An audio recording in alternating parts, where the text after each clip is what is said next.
Shalom, all praises to Yahweh, Bashem Yahushai, Bashem Harakakadash.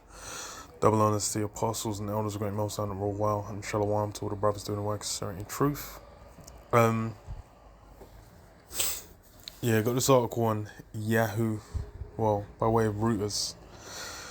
It says what? A recession shock is incoming, Bank of America warns. Yeah, and it should be, it's really become clearer and clearer. Because the main thing is with the April just having come in. That means that all the tax changes in the UK come in. People are feeling that the fuel price is going up, on top of everything else inflating. It's rebounding basically off each other to make prices go up and up. Rent's gonna go up. Energy prices going up because of the Russia-Ukraine situation. Food prices going up because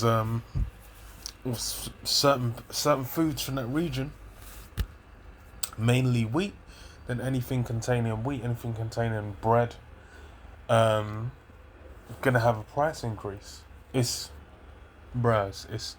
essentially inevitable, and it's all been stacking and stacking and stacking, and it essentially means that ease, like the way people were kind of looking at things, because when the pandemic first kicked in, they were just getting dash money and all that. They're just getting dash money for fucking like a year plus. Like it seemed like people were living a dream them times, but lo and behold,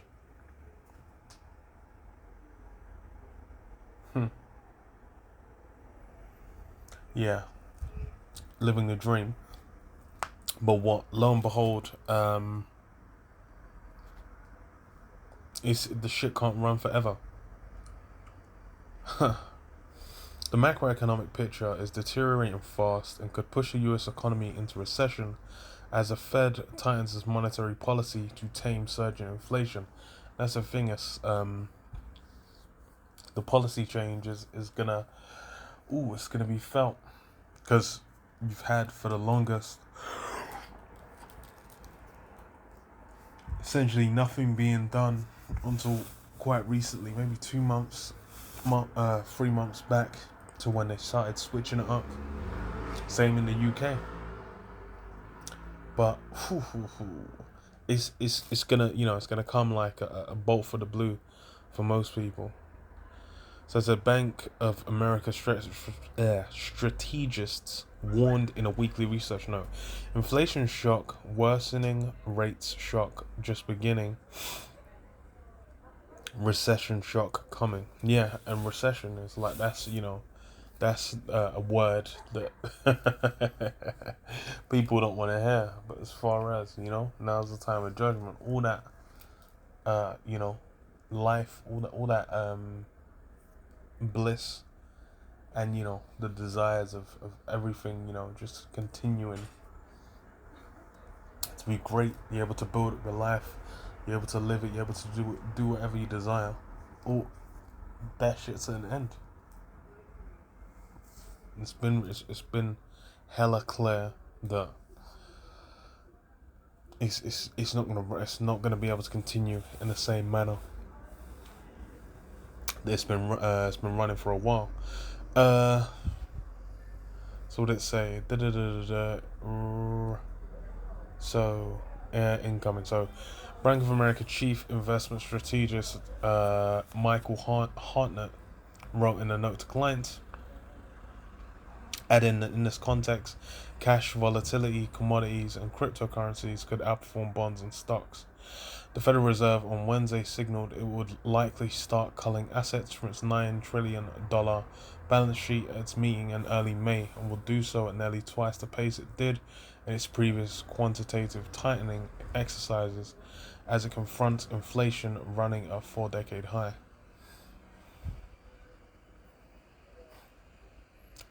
A large majority of investors also expect the central bank to hike its key interest rate by 50 basis points. In terms of notable weekly flows, Bank of America said emerging market equity funds enjoyed the biggest inflow in 10 weeks at $5.3 billion in the weeks of Wednesday, while emerging market debt vehicles attracted $2.2 billion, their best weeks in September. Emerging market equity funds. Okay. So people are making cash money off it. Or they're investing on people getting fucked over. Because, yeah, that's what people tend to do. They bet when it sounds like a lot of bad news is coming for people, they'll bet against the market and make guap off that. It was also 8 weeks of outflows for European equities at 1.6 billion, while US stocks enjoyed their second week of inflows. I'm not sure what it means by inflows and outflows, but I assume it's people looking to make money off the back of what's going down. Because that's really what people are thinking. People are thinking as well. They're like, oh, well, society's going to continue as it's been going. So what we're just going to be, we might lose some of our money in the present tense. As long as we have faith in the market, it's going to bounce back eventually, and then you'll end up ahead again. That's the mindset of most people.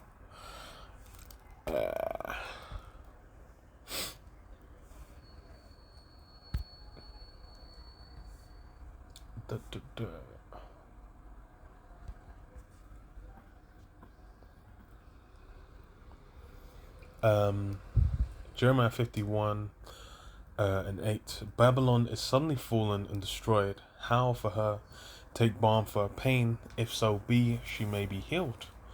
We would have healed Babylon, but she's not healed. Forsake her, and let us go every one into his own country. For her judgment reacheth unto heaven, and is lifted up even to the skies. Yeah. Babylon's basically on its way out. And any form of aid, any form of method of basically prolonging this place, what does it say? It would have healed Babylon, but it's not healed. There's no way, to essentially turn it back from the state it's been pushed into by prophecy, man, by the word of Yahweh Shem Yahushai. It's now the time, for Babylon to be at its end. The big bedrock of people's faith in it is what?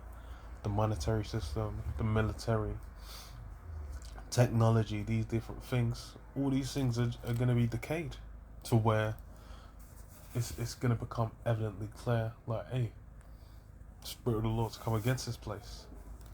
It ain't going to go back to how it once was. You ain't going to be able to live your life. Everyone's dreaming of like, what, summer 2019, when there was, the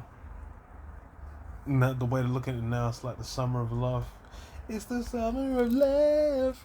They're thinking, just go back into that spirit. But hey, ain't gonna be so. Shit's toast, man. But yeah, I'll leave it there. Shalom. Yeah, Shalom.